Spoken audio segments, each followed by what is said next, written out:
Hello, I'm Darla Deardoff. I'm currently the UNESCO Chair on Intercultural Competence, hosted at Stellenbosch University in South Africa. And I'm also connected to several other universities, including Duke University in the US. And what connects you to the Mestenhauser Institute? So what connects me to the Mestenhauser Institute is indeed Joseph Mestenhauser. In grad school, I read many of his works and then had the good fortune to actually meet him and be mentored by him. And I am so grateful for that opportunity. And I'm so impressed that the works that he wrote many years ago are still so relevant today. And I am so happy that there is the Mestenhauser Institute to honor his work. Wonderful. And what do you think is important about the work that the Mestenhauser Institute does? So the work of the Mestenhauser Institute is so important and is so needed now more than ever, as it focuses on how to internationalize higher education. And of course, I see intercultural competence as being at the heart of internationalization efforts. It's why we indeed try to internationalize our institutions, is to help develop more interculturally competent students for the workplace, yes, but also more importantly for society and for our shared humanity together. Could you describe what intercultural competence is and why it's important for higher education students? So intercultural competence essentially is what's necessary for us to get along together as humans on this one planet. Of course, there's been over 60 years of scholarly work done on this construct, and there are many different terms for this construct depending on the discipline and the sector. So for example, in the business world, and we often hear cultural intelligence, CQ, and there's a whole body of research and work around cultural intelligence. Even at the global level, the OECD uses the term global competence, and there's a lot around that. But in healthcare, they often tend to use more cultural humility. And of course, in education, we use a lot of terms, including global citizenship, global learning, intercultural learning, and so on. So there are many different terms for it, but when we begin to unpack what we mean by these terms, it usually comes back to pretty much the same ideas, the same essential facets that we want to develop in our students. And so the research and work that I've done over the last couple decades has resulted in the first research-based framework for intercultural competence, even though there's been all of these many years of scholarly work on it. And most of that has come from the global north, both Europe and North America, including my own work. And so now we're turning our attention to understanding what does the rest of the world say about intercultural competence.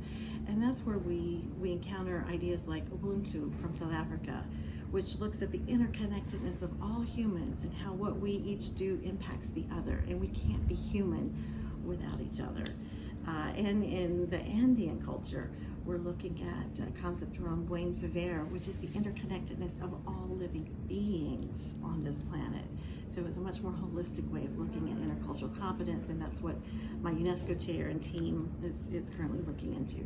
So in the end, regardless of how we're looking at this, it's just essential, absolutely essential for all of us, and especially our students, to continue to develop intercultural competence. Ultimately, yes, to build a more peaceful world and to really begin to connect more deeply with each other and to help bridge those divides that seem to only increase in today's society. And so there are some of us as scholars who look at intercultural competence as being the core of internationalization efforts. And in fact, in the Handbook of International Higher Education, there's a whole chapter about looking at ways in which intercultural competence has become central to these internationalization efforts.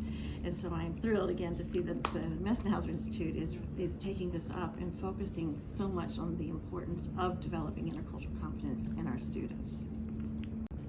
Can you talk a bit about UNESCO Story Circles and how they might be useful in higher education or maybe in other sectors as well? Sure. So UNESCO Story Circles is being supported by the UNESCO Chair on Intercultural Competence at Stellenbosch University.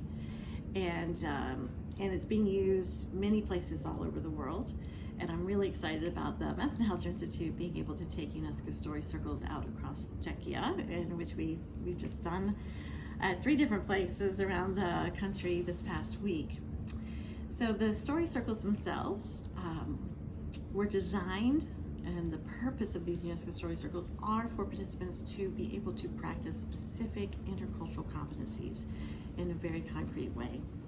In particular, listening for understanding, which we don't do often enough as humans. We tend to usually listen for response or for judgment. In both cases, we're focusing more on ourselves than the person speaking. Story circles are also a way to develop empathy, to be able to begin to see from others' perspectives, and to demonstrate respect for each other, especially if we don't think like others, or we might think we don't have anything in common with others.